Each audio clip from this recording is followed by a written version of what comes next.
Welcome to the Wellness Biz Academy, where we turn passionate practitioners into profitable practice owners. I'm Cass Duffield, corporate business strategist and naturopath, showing you how to build a thriving practice with simple, proven systems that work. Let's create the practice that you long to have, because it's time to start living your passion and growing your practice. Hi everyone, welcome to today's episode of Soulful Entrepreneurs Unleashed. Now today I'm diving into a topic with you that is very close to my heart, because I am a practitioner, I'm a business and marketing strategist, and I have been through burnout more times than I would like to admit. And I've been through severe burnout that caused such severe health impacts that I had to cease working for many, many months on at least 2 different occasions. And from that learning, it hit home for me that I needed to diversify my income. That being reliant on a one-to-one business model where I was the sole entrepreneur, the sole practitioner, was an unsustainable business model when I was going to have issues with my health. Being a solo parent meant that I needed the stability of income that would continue to come in even if I could not work. So today I'm going to talk about the top ways that I think you can start diversifying your income in 2024 as health and wellness entrepreneurs and soulful entrepreneurs.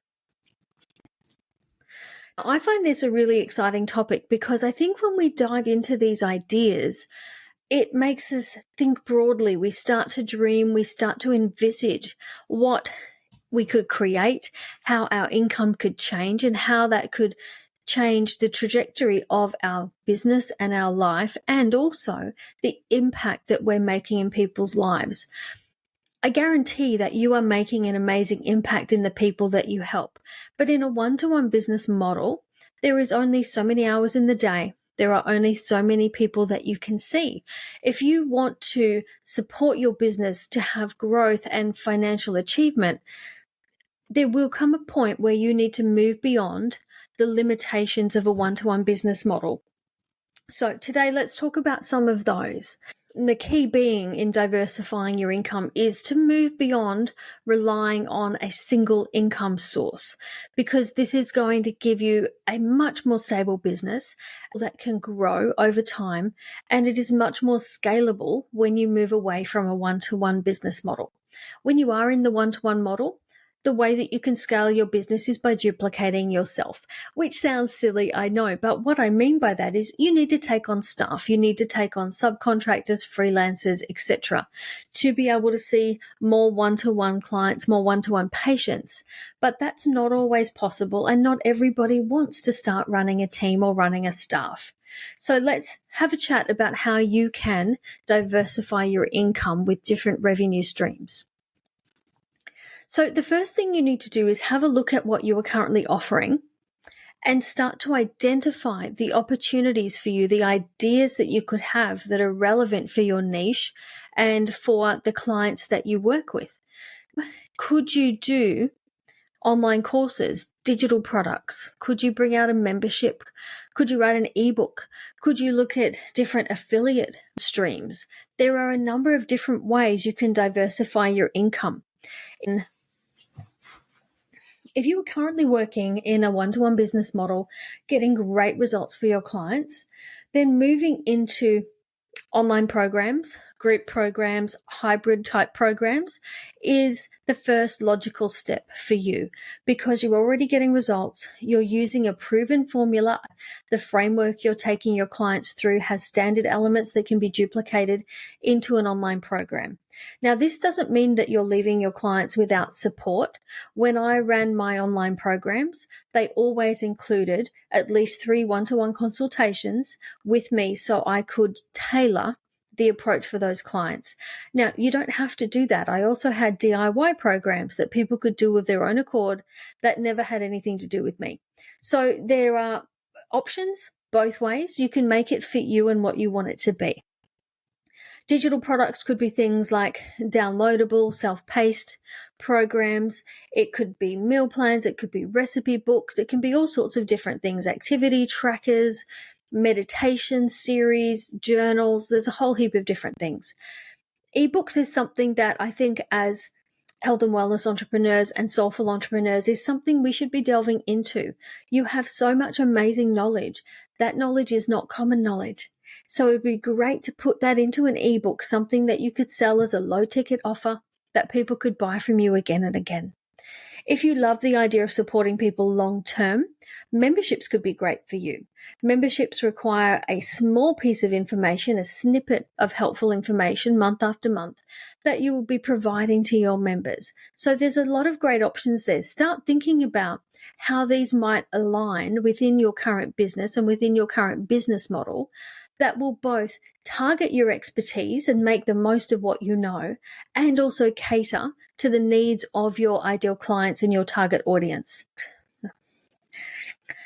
The first stumbling block for many soulful entrepreneurs and health and wellness pracs when they think about creating new revenue streams, the first one they think about tends to be online programs, and they hit the stumbling block of how on earth do I do it?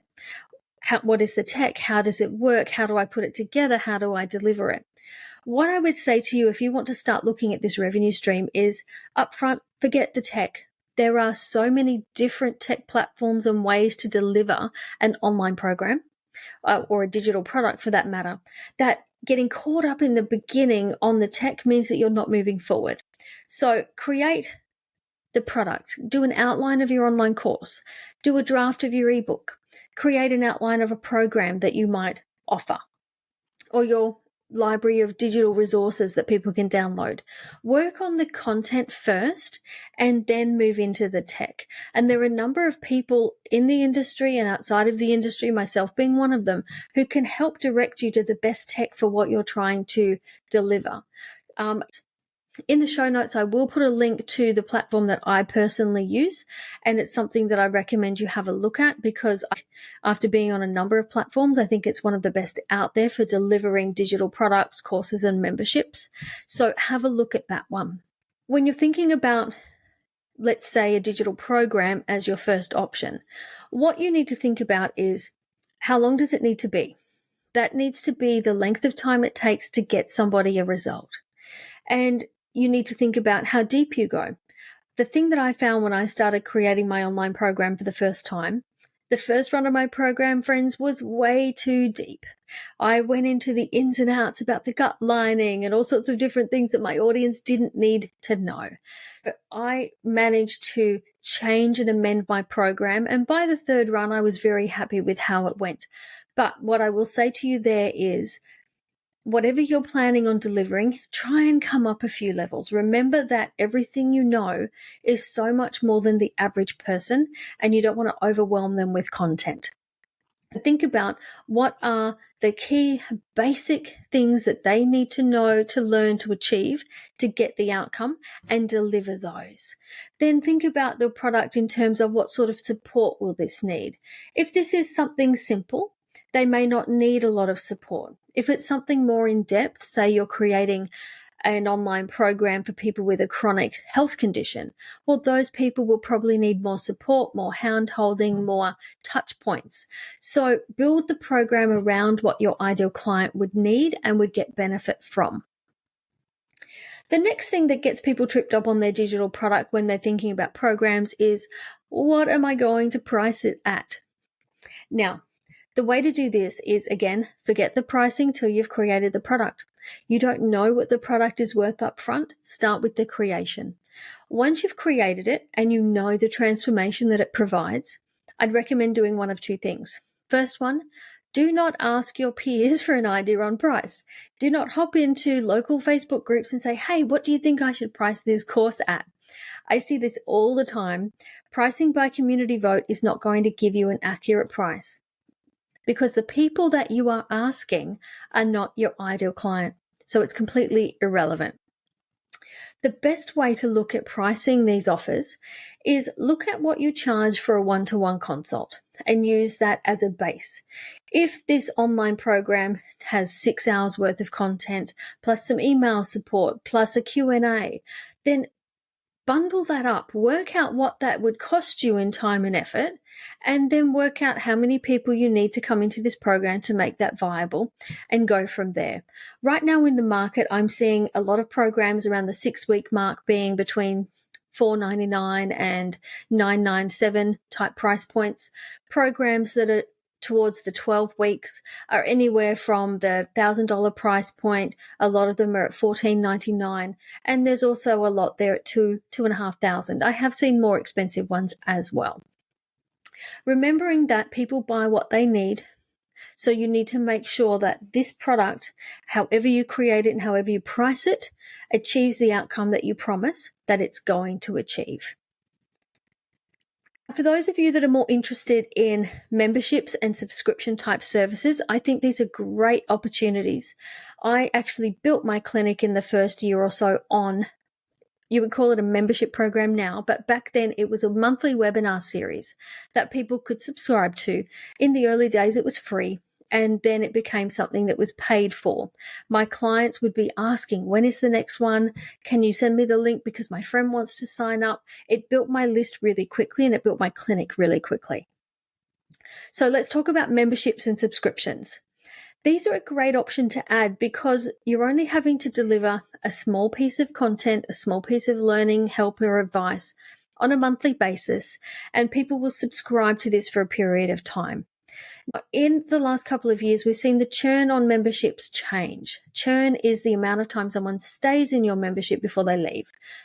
In the past, we used to see about 8 months being churn. Towards the end of last year, in some memberships, we were seeing churn as low as 3 months. So the key with memberships, if you are bringing those out in subscription type services, is they have to be action oriented. People aren't going to want to sit there just for the sake of learning something new anymore. Those days are gone. In 2024, memberships have to be about taking action and about giving people results. Explore different models here in terms of what you could offer in a monthly membership. What exclusive content access could you add? Is this going to tack on to a personalized coaching or health and wellness program? Is it a bonus that you could be offering as well to some of your high-end clients?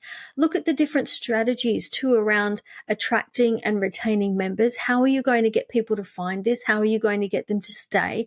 What is going to be the motivating factor? And how are you going to create a sense of community and deliver ongoing value?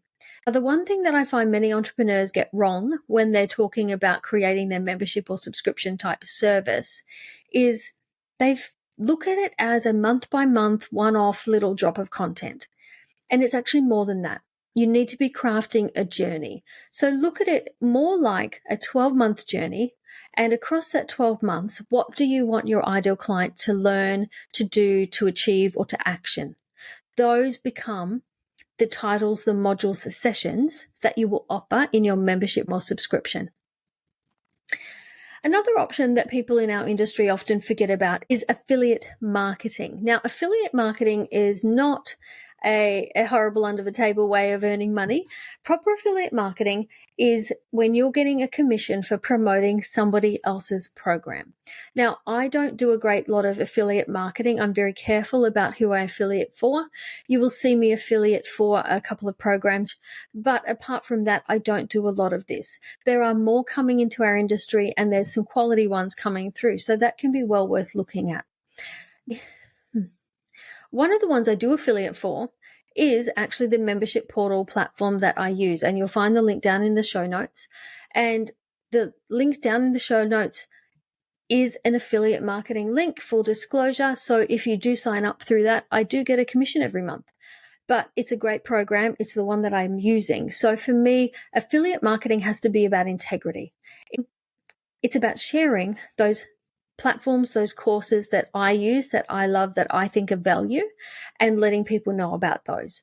And I think if you're going to use affiliate marketing, come from that place of integrity and make sure that what you're sharing and what you're promoting aligns with your own brand values, your own personal values, and that it's something your audience will want to know about.